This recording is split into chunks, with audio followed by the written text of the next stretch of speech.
Au sommaire de ce live, la guerre en Iran qui dure depuis un mois, de possibles opérations américaines sur le terrain sont évoquées, Bank of America ciblée par une tentative d'attentat à Paris et la réindustrialisation française qui marque le pas de manière inquiétante.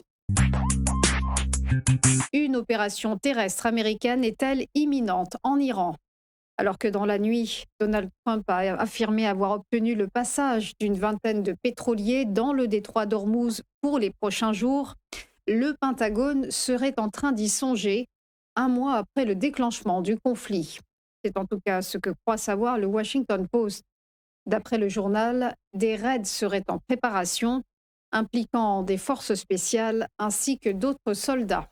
Mais toujours selon le quotidien, Donald Trump hésiterait à approuver tout ou partie des plans du Pentagone. Les États-Unis renforcent en tout cas leur posture dans la guerre au Moyen-Orient, l'armée américaine ayant annoncé l'arrivée d'un navire d'assaut amphibie dans la zone. Nommé Tripoli, il compte à son bord 3500 marins et soldats du corps des Marines. Une annonce qui intervient un peu après celle de Marco Rubio, le secrétaire d'État américain ayant estimé vendredi que les États-Unis pouvaient atteindre leurs objectifs en Iran sans y déployer des troupes au sol. De son côté, le président du Parlement iranien a accusé les États-Unis de planifier secrètement une offensive terrestre, parallèlement aux efforts diplomatiques visant à mettre fin aux hostilités. Vendredi, Donald Trump a repoussé au 6 avril l'ultimatum lancé à Téhéran pour accepter son plan de paix en 15 points. Et c'est dans ce contexte qu'un attentat visant la Bank of America a été déjoué. Samedi vers 3h30 du matin, des policiers ont interpellé un individu s'apprêtant à allumer un engin explosif artisanal devant l'établissement situé dans le 8e arrondissement parisien. Au total, 3 suspects ont été arrêtés, tous mineurs. Ils sont actuellement en garde à vue. Saisi de l'affaire, le parquet national antiterroriste a ouvert une enquête, notamment pour tentative de dégradation par incendie ou autre moyen dangereux, en relation avec une entreprise terroriste. Une tentative d'attentat qui a amené Laurent Nunez à faire le rapport avec la guerre au Moyen-Orient, évoquant une suspicion importante de lien. Cette affaire faisant penser, je cite, à des actions similaires s'étant déroulées dans d'autres pays européens.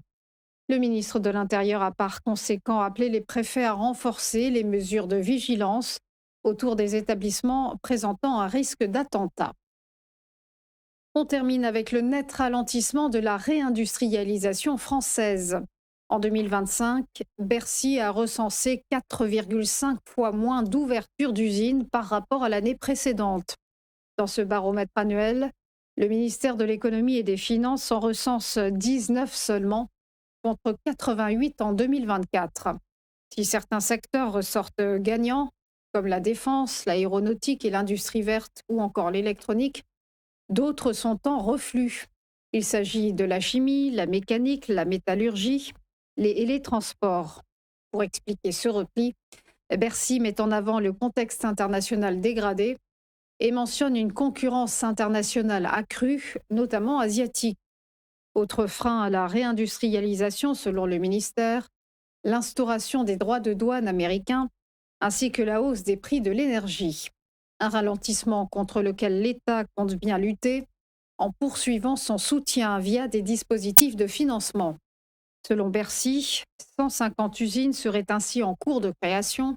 Soutenu par le crédit impôt pour l'industrie verte, l'appel à projet Première usine du plan France 2020-2030, ou bien encore annoncé dans le cadre de Choose France avec l'appui d'investisseurs étrangers.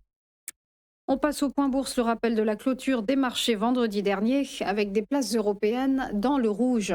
Le CAC 40 a reculé de moins 0,87% à 7 701 points. La cote parisienne a cependant grignoté plus 0,47% en bilan hebdomadaire. Forte chute à Francfort pour le DAX qui a abandonné moins 1,38%, terminant à 22 300 points. Et sur l'ensemble de la semaine, la cote allemande s'est érodée de moins 0,35%. À Londres, le FTSE s'est effrité de moins 0,05% et s'établit à 9 967 points.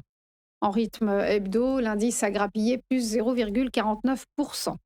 Du rouge très net à Wall Street, le Dow Jones s'est écroulé de moins 1,73%, s'établissant à 45 166 points et il a décliné de moins 0,9% sur l'ensemble de la semaine, alors que le S&P 500, lui, a plongé de moins 1,67% à 6 368 points et il a fondu de moins 2,12% sur sa performance hebdomadaire. Quant au Nasdaq Composite, il a glissé de moins 2,15% et se situe à 20 948 points. Il s'est effondré de moins 3,23% sur la semaine. Passons au prix du pétrole qui ont poursuivi leur envolée la semaine écoulée. Le baril de Brent se négocie à 114,57 $ et s'est propulsé de plus 14,05% en hebdo. Et quant au cours du WTI, eh bien, il a explosé de plus 13,10% sur la semaine et pointe à 100,50 $. Du côté des devises, l'euro s'affiche à 1,1511 $ face au billet vert et accuse une légère baisse de moins 0,23% sur la semaine. Et on termine avec les fortes turbulences ce matin pour le Nikkei à la bourse de Tokyo en fin de séance. L'indice a dévissé de moins 3,24%. Voilà pour les dernières infos. On se retrouve juste après une page de pub avec Chronocac avec Bernard Paz-Desclaux. À tout de suite.